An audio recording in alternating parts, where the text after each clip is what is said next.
Hello everyone, I'm Joe Rapisarda, and this is the March 21st, 2020 edition of the Rap Report. We are approximately 8 days in isolation at this point. The chaos with the coronavirus and the economy has started to really pick up. Christina, I'm going to turn back this way.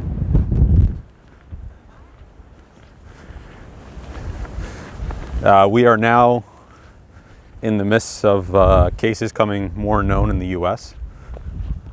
We'll have to see in the coming weeks how much this virus is actually spread. A lot of the pundits like to make us believe that it's spreading quite quickly, although, as we'll talk in today's episode, there are some laws and tax reform that's happening in the background. So one of the things that's been talked about lately in the news is this idea of UBI and the handout of checks to Americans, $1,000 for every individual making under a fixed amount of money annually. I think it's like $70,000, and also $500 per child. What I want to talk about today is this concept, but also how I believe central banks will start issuing their own digital currencies. We've known over the past couple of years that central banks have been developing stable coins and digital currencies, but they have not actually rolled them out yet. And it's quite interesting that we're now approaching a time period where central banks are thinking about sending paychecks or distributing money to their populations. I am personally under the belief that it could be pretty hard to actually distribute this money from a traditional banking means right now. So for example, traditionally right now they would have to send the money by mail in a check, or the banks would credit the accounts of individuals for $1,000 or however much it is. I'm not saying that it's impossible to do. I just don't necessarily think it'll be done in the most efficient manner, and it'll be quite difficult to monitor and track.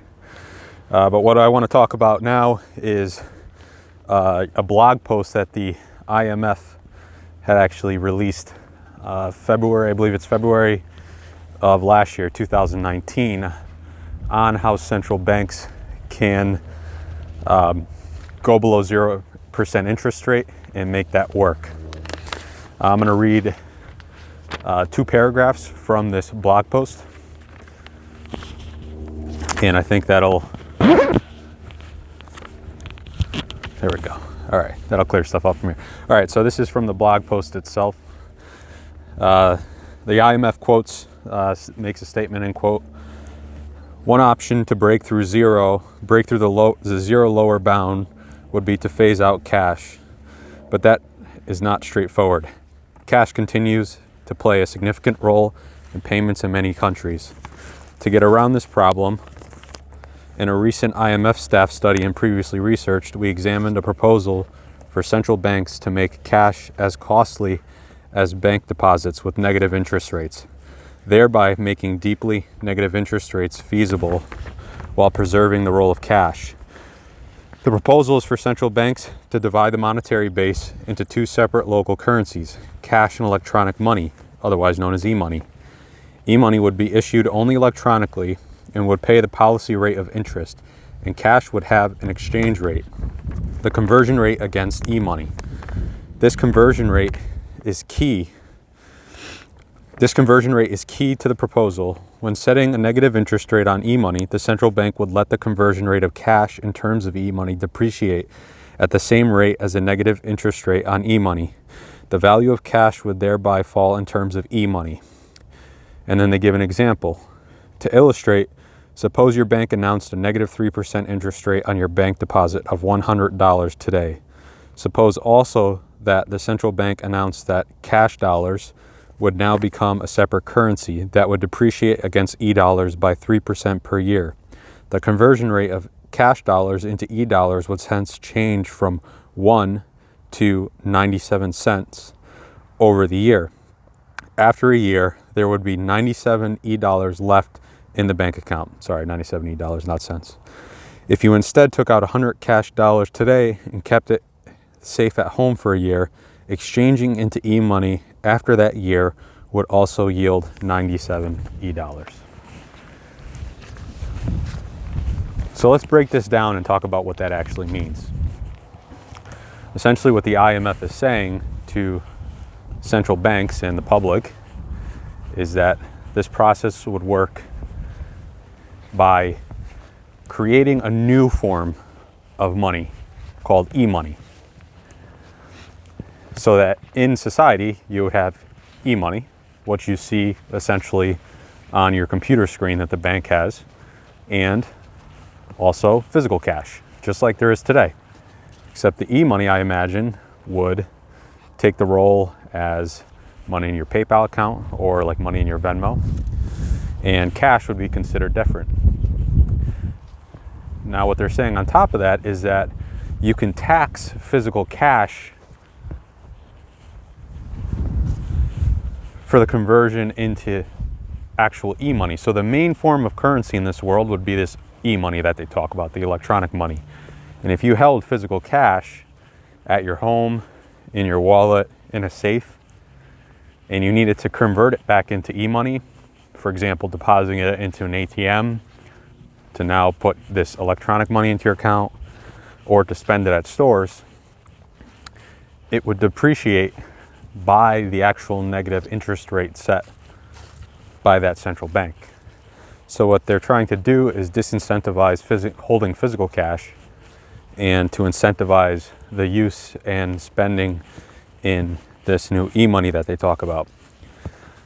Now I found this pretty interesting because we'd known for about 3 years now that central banks had been developing their own digital currencies, but I wasn't really too sure how they would implement this system. Well, the IMF is laying out a possibility right there. So now we fast forward to the coronavirus, and it just continues to interest me how China and even in the US now, I've seen articles and reports of them talking about how the virus can live on bills, physical bills. And I've even seen videos in China of them destroying physical money, physical cash. We also know that the economy is breaking down at a fundamental level. Monetary policy no longer works at 0% interest rate or under. Therefore, I believe this debt-based system starts to change. So the economy is not doing well. The currency, we're in the midst of a currency crisis right now. The US dollar being the reserve currency of the world is the most important. So if you're going to transition to a new form of currency and an entire new financial system, now might be that time. And this also plays into my first note about these new UBI theory about sending people $1,000 a month. I wouldn't be surprised if we started to see the phase out of cash, just like the IMF is talking about, and the phase in of a central bank digital currency through this exact same mechanism. So imagine if the US government told everyone that they can receive the money that they want, right? That everyone can receive $1,000 a month. But in order to get that money, you need to come to a certain website and you need to register your name, and you get an account that links to your individual bank account. And then you create an account, you log on, and there is $1,000. You see $1,000 waiting for you. But in the background, that could really be an actual stable coin, a digital currency on an exchange. It's very easy for the government to have the ability to develop an exchange where you log into your account, you see $1,000, and then you click a button that says withdraw to your bank account, wherever, Bank of America, Webster, and you do that, and that's how you receive the money. But in reality, what they've done is they've issued an actual digital currency. And it's a more efficient way to actually distribute money to a population because It costs less money. You don't need people there processing the payments. And all you really need is a running list of addresses. This is what I'm going to be watching for. This is what I believe it is a possibility. This is just a theory, but it's a possibility on how we could transition. We could start transitioning away from physical dollars into new digital currencies. It's also a way that the government can potentially avoid the risk of systemic financial collapse by starting to issue these digital currencies. But we shall see. We shall see. Today again is March 20th, 2020. We still have a long road ahead of us with the economy. I'll be reporting it here on the Wrap Report the entire time. But until then, keep enjoying your day. I'm out here trying to walk around, visit the outdoors and nature. I have a feeling that a lot of people will have no choice but to actually come out and embrace and enjoy nature a little bit more than they have in the past. But keep loving, keep living, and until next time, take care, y'all.